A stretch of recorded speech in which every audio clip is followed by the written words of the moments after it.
I'm going to walk you through the system I built to escape the time for money trap. Now, this isn't theory. This is the actual operating system I designed and executed to systematically and permanently unlink my time from my income.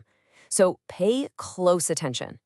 My process, it really breaks down into 5 distinct phases. First, we have to diagnose the problem, what I call the salary trap. Then we'll look at the architectural solution I designed, and that's ownership. After that, we'll get into the tools I use to build it all, the 4 levers. Then we'll talk about the fuel for this whole engine, which is your specific knowledge. And finally, we'll cover the price of admission to this whole game, accountability. Let's get into it. You know, the first step in solving any problem is to see it for what it really is.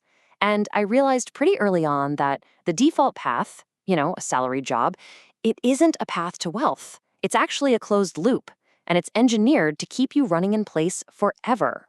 This right here, this was the foundational truth that I had to accept. I mean, really, truly accept. Before any real change was possible, I had to internalize this completely. Renting out your time is a losing game, period. The system is designed for you to lose.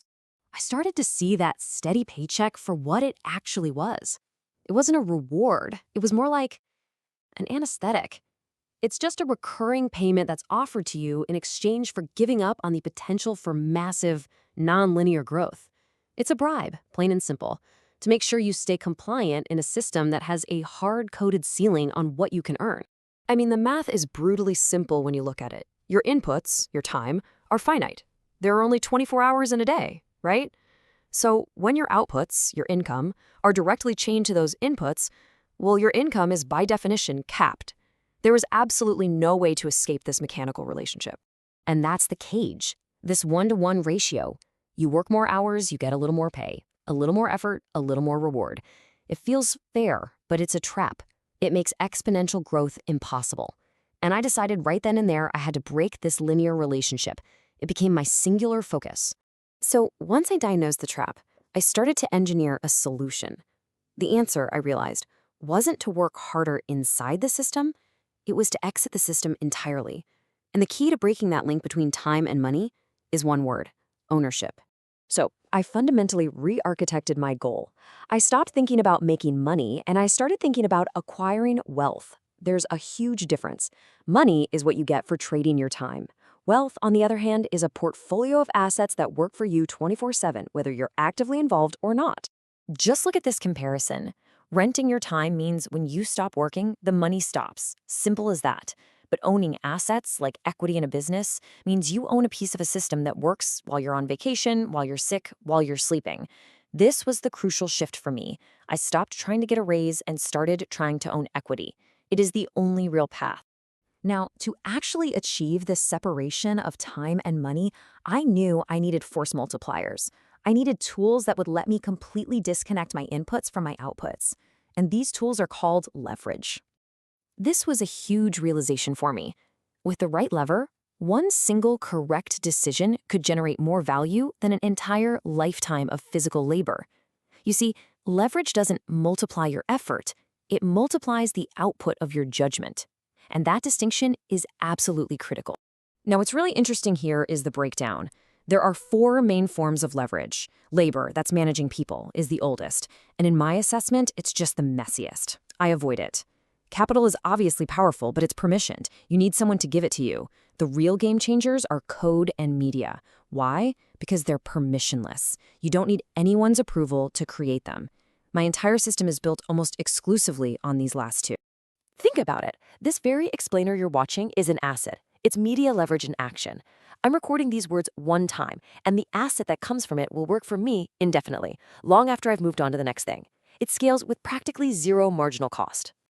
So, okay, I had identified the tools, the levers, but a lever is useless without something to push against, right? A fulcrum. It needs a very precise point to apply its force.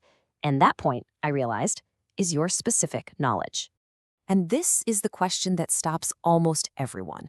Applying a powerful force multiplier to the wrong skill is, well, it's just a spectacular waste of energy. So I had to identify my unique, authentic input, the thing that only I could bring to the table. You see, specific knowledge isn't something you learn in a classroom. It's not a degree you get. It's found at the intersection of your own innate talents and your genuine obsessions. It's that thing you do effortlessly, the thing you'd probably do for free, but that other people find incredibly difficult. My system is built on one core idea: escaping competition through authenticity. I realize that the moment you're competing with someone, you're really just imitating them. You've already lost your edge. No one can compete with you at being you. For me, that meant combining my obsessions with systems thinking and financial modeling, things I did for fun, and realizing there was a market for that unique blend. I focused all my leverage right there. And this illustrates the process perfectly. My specific knowledge lives right there, at the intersection of two circles: what I am genuinely, intrinsically curious about, and what society is actually willing to pay for. It is only in this small, overlapping zone that you can apply leverage sustainably and outperform everyone else. Because for you, it doesn't feel like work. It feels like play. All right, now for the final and maybe most important piece of the system: ownership, leverage, and specific knowledge. They're incredibly powerful, but they demand a payment up front. There is a non-negotiable cost of admission. To get the upside of ownership and the power of leverage, you have to be willing to pay a price. You simply cannot have the reward without the risk. A salaried job is really just an attempt to avoid paying this price. The price is accountability. You must be willing to attach your name to your work and take business risks publicly. You have to embrace the downside. Society rewards the people who take on that accountability, with equity and with leverage. This is the final equation. Risk and reward are two sides of the exact same coin. You can't have one without the other. I embraced the public risk of failure so I could claim the private rewards of success. It's really that simple.